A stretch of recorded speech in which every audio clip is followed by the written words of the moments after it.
Hi, friends. This week, I'm going to do one of my favorite projects to do make over something I found at a thrift store. I especially like to make over ugly things, but this one isn't particularly ugly, just boring. I'm going to work on this purse.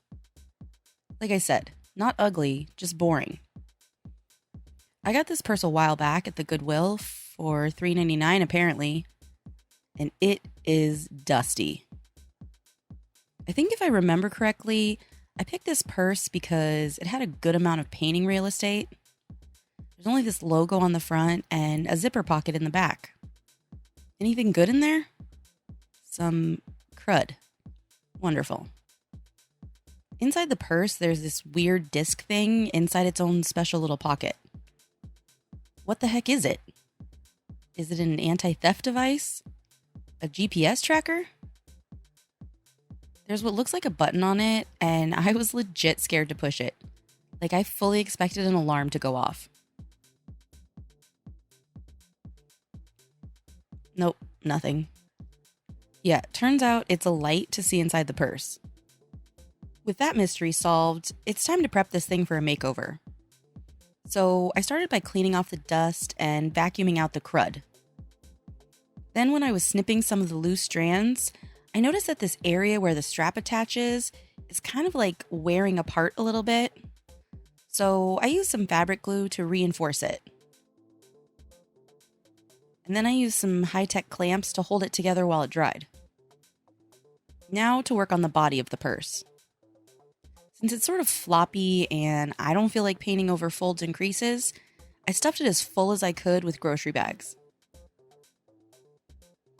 Then I'm going to use some of this leather preparer and deglazer. I'm not sure if it's actually needed, but I have it, and if there was ever a time to use it, it would be now.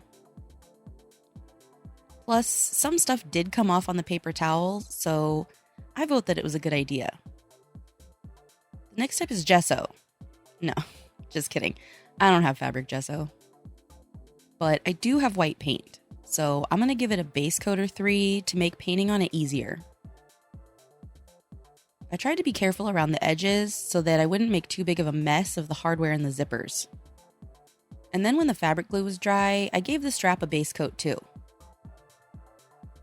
When I was trying to decide what to paint on this purse, I really wanted it to be something bright and cute and fun. Something that I would want to carry around. I'm forever in a search for a super cute purse. There's this brand Loungefly that makes mostly Disney stuff, but they make the cutest backpacks. Like, they're adorable. But I don't want a backpack. I want a purse. So my goal was to paint something worthy of me carrying around and showing off. So obviously my brain went to sharks, because I adore them and they're super cute. But then I was thinking that's not enough. And I remembered when Mariah Elizabeth painted a purse that she painted butterflies that were also fruits. So these are sharks that are also fruits. I'm using these Angelus leather paints for this. And even though I swear I mixed a buttload of white in, they're still really neon. I am getting slightly better at filming and color correcting neons so that they show accurately. So go me. Oh, just kidding. I actually wanted a green fin. This gal down here is chonky. It's actually pretty accurate girth for sharks. Don't say girth. But she kind of looks like squished Play-Doh. And I actually wanted a lighter yellow on the bottom, so let me also fix that. However, this guy is exactly the color I wanted him. A bloody mess. After a few 7 coats to even out the coverage, it was time to add the details. So this is an orange.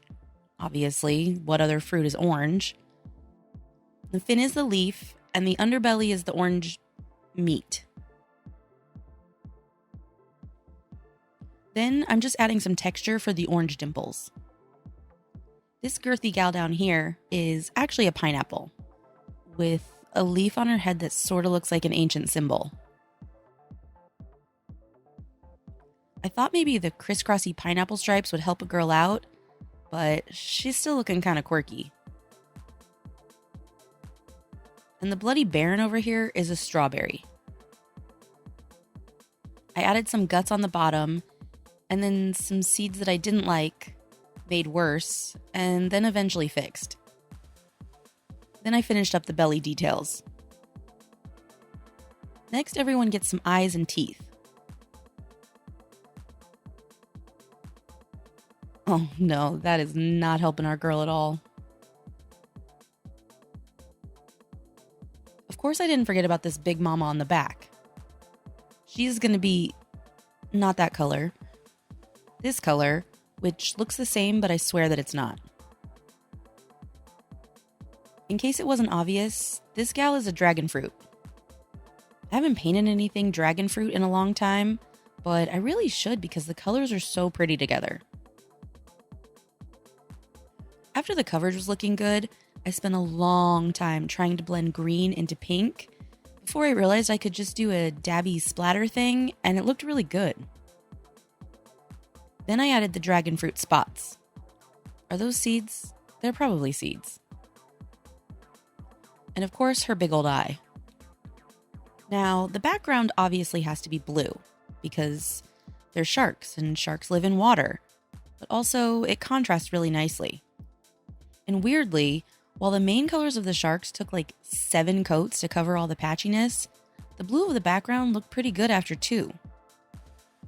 Once the background was done, I could add a black outline to each shark. I didn't want to try to paint over black, so I saved that till the end. Well, not the end, because I also added highlights to their eyes. Now just a few more steps. I painted this border bumpy thing and the little corner areas and this panel on the bottom a slightly darker blue. We call those accents. Then I painted the zipper pull and the strap.